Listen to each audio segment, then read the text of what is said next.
Hello everyone, welcome back to PrepBee. And here we are with yet another episode of VARC practice. And let's get started.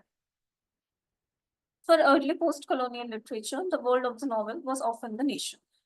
Post-colonial novels were usually concerned with national questions. Sometimes the whole story of the novel was taken as an allegory of the nation, whether India or Tanzania.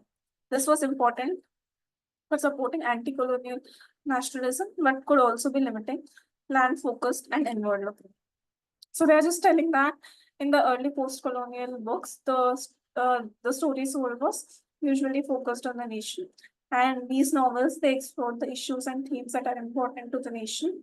And sometimes this novel's entire storyline, it symbolized Tanzania, anything. And this approach, it helped to promote the anti-colonial nationalism, but also it was narrowing down view. It focused only on the local issues that happened within the country. It was very inward looking. Now, my new book, Writing Ocean World, explores another kind of world of the novel. Not the village or nation, but the Indian Ocean world. This book describes a set of novels in which Indian Ocean is at the center of the story. It focuses on the novelist Amitabh Ghosh, uh, Abdul Razak Gurna, Lindsay Collin, and Joseph Conrad, who have centered the Indian Ocean world in the majority of their novels. So, there he's saying that he has written a new book, Writing Ocean Worlds, which examines a different setting for novels. That is, it is not focusing on one village or one nation, but it is focusing on the entire Indian Ocean region. So, this book looks at novels where the Indian Ocean plays a central role in the story. It examines authors like Amitabh Ghosh and a few other names are given, who often set their stories around the Indian Ocean. Their work reveals a world that is outward looking, full of movement, border crossing, and south south interconnection. They are all very different from colonially inclined Conrad to radically anti capitalist Cullen, but together draw on and shape a wider sense of Indian Ocean space through themes, images, metaphors, and languages. This has the effect of remapping the world in the reader's mind as centered in the interconnected global south. So it says that their novels, they show a world that looks beyond the local borders, including travel, crossing boundaries, and strong connections between the southern regions. And they say that these authors are all very different. Conrad has very colonial views. Cullen was anti-capitalist, but they all somehow they create a broader image of the Indian Ocean by using some themes and pictures and symbols. Now, this approach makes reader picture the world differently, focusing on the connections within the global south.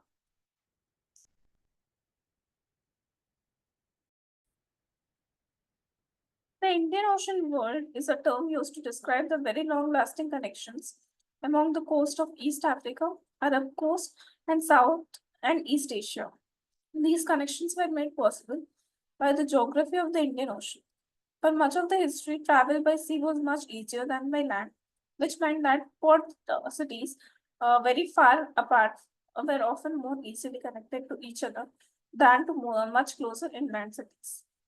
So they are just saying that the Indian Ocean world, it refers to long-standing ties between Africa, Arab, Asia. So they are saying that this relationship was possible because of the geography of the Indian Ocean.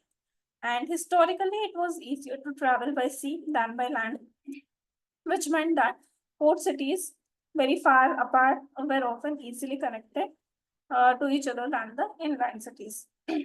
Historical and archaeological evidence suggests that what we now call globalization first appeared in the Indian Ocean. Globalization appeared here. This is the interconnected oceanic world referred and produced by the novels in my book. It is just telling that the novel in my book focuses on this interconnected Indian Ocean world. For their part, Ghosh, Gurna, Cullen, and even Conrad reference a different set of histories and geographies than the ones most commonly found in fiction and English. Those commonly found ones are mostly centered in Europe or USA, assume a background of Christianity and whiteness, and mention places like Paris and New York. So it just says that Ghosh, Gurna, Colin, Karnat, they focus on the histories and places that are very different from the places that are seen in English fiction. In the common novels, they are mostly centered in Europe or US, where Christianity is featured. White characters exist. Cities like New York, Paris, they are given importance. The novels in my book highlight instead a largely Islamic space, feature characters of color and centralize the ports of Malindi, Mombasa, Aden, Java, and Bombay. It is a densely imagined, richly sensory image of a southern cosmopolitan culture, which provides for an enlarged sense of space in the world. So his novel, it focuses on the Islamic areas. It features people of color and it highlights the port cities like the mentioned ones.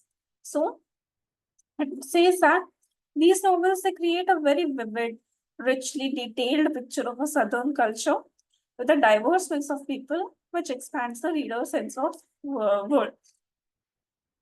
Thus, remapping is particularly powerful for the representation of Africa.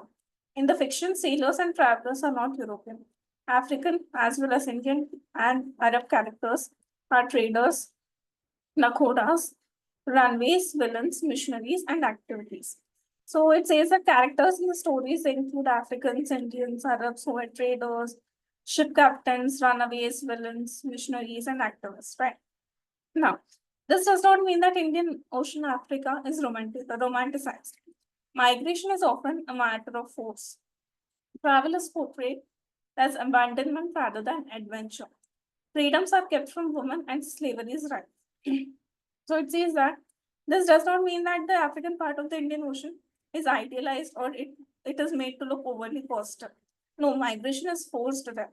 Travel can feel like leaving home behind rather than exploring. Women's freedom are limited. Slavery is common there. Right. What does it mean that there is African part of the Indian Ocean world plays an active role in its long, rich history and therefore that of the wider world? However, it does not mean that Africa's part in the Indian Ocean's history is not very important. It does not contribute. All right.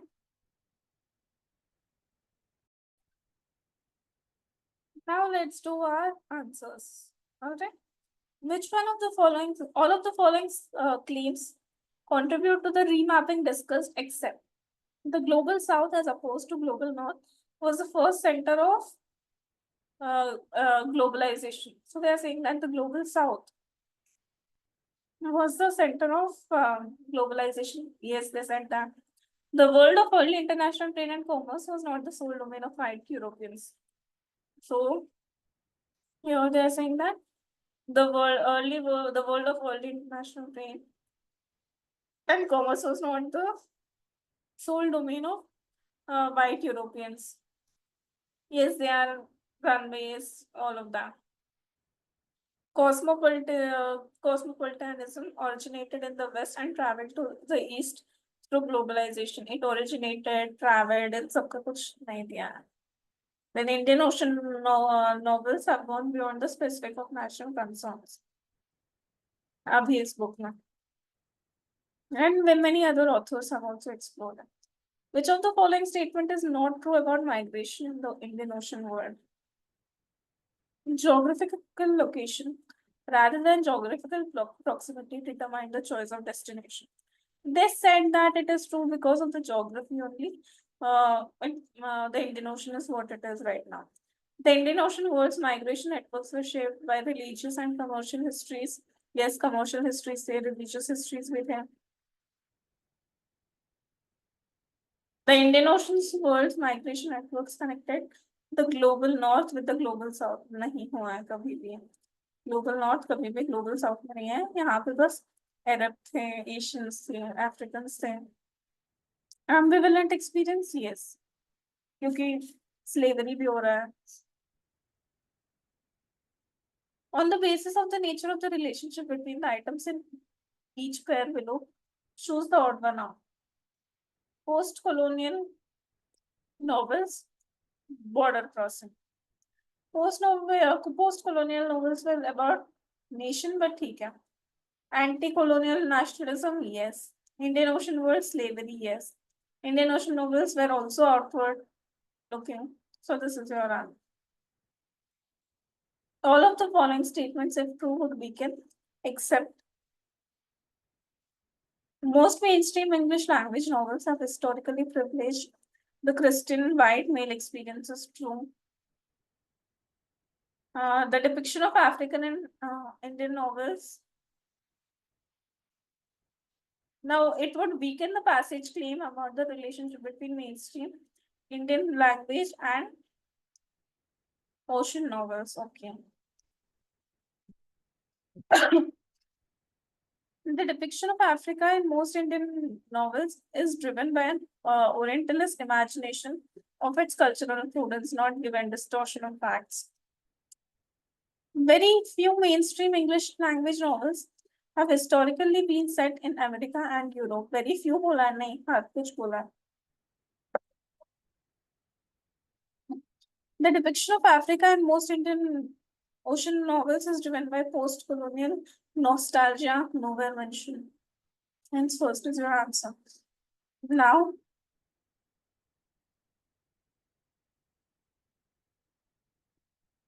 you need to identify the odd sentence. In English, there is no systematic rule for naming of numbers. After 10, we have 11 and 12, and then teens, 13, 14, 15, and so on. Even more confusingly, some English words invert the numbers they refer to. The word 14 puts the fourth first, even though it appears last. It can take children a while to learn all these words and understand that 14 is different from 40. For multiples of 10, English speakers switch to a different pattern, 20, 30, 40, and so on. If you didn't know the word for 11, you would be unable to just guess it. You might come up with something like 1T. See, it is telling about English being strange language. If you don't know the word 11, you'll have difficulty. And then it also tells that we are switching patterns, 30, 40. And again, they invert the numbers that they refer to. But third one is saying it can take children a while to learn. It's just talking about how English is a tricky language, not how children face difficulty. Right. Now, algorithms posted on the internet are accessed by many, so biases in AI models have resulted in much larger impact, adversely affecting for larger groups of people. Though algorithmic bias is a popular term, the foundation of such bias is not in algorithms, but in the data. Algorithms are not biased. Data is. Algorithms merely reflect persistent patterns that are present in the training data. और दो है तो ये starting तो नहीं होगा. Despite they starting नहीं होगा. The impact of biased decisions made by humans is localized and geographically confined, but with the advent of AI, the impact is on much wider scale.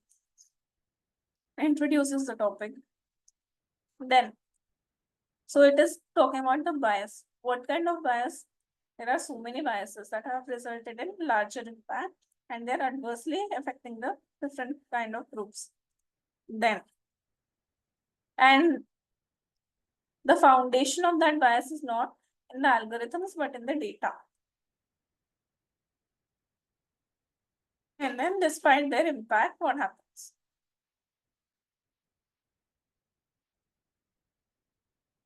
Now, the philosophical cut at one's core beliefs, values, and way of life is difficult enough. So sentence that is missing in the there is a sentence that is missing in the paragraph below. Look at the paragraph and decide where the sentence fits. The philosophical cut at one's core beliefs, values, and way of life is difficult enough. The experience of reading philosophy is often disquieting. While reading philosophy, the values around one which has heretofore organized one's life may come to look provincial, flatly wrong, or even evil. The philosophical is difficult enough, nahi theek hai. When beliefs previously held as truths are rendered implausible, new beliefs, values, and the ways of living may be required. What's worse, philosophers admonish each other to remain uncertain until such time as a defensible new answer is revealed or constructed. Sometimes philosophical writing is even strictly critical that it does not even attempt to provide an alternate after tearing down a cultural or conceptual citadel. The reader of philosophy must be prepared for the possibility of this experience. While reading philosophy can help one clarify one's values and even make oneself conscious for the first time of the fact there are good reasons for believing what one believes. It can generate unremediated doubt that it is difficult to live with. Difficult to live में थोड़ा बहुत मतलब इसके पहले ही आएगा, यहाँ बाद में तो नहीं आएगा. Something talking about more difficulty, this is about talking about difficulty, तो ऑब्वियसली इसके पहले आएगा. यहाँ पे it is evil they are saying and then it is continuing the sentence, तो यहाँ पे भी नहीं आएगा. Now they are talking about when beliefs previously held as truth are rendered implausible, new beliefs may be required. They are not saying the philosophical cut at one's core belief, values and way of life is difficult enough. यहाँ पे तो नहीं है, बचा कहाँ पे? यहाँ. So this is your answer. So we'll come back with another episode really soon.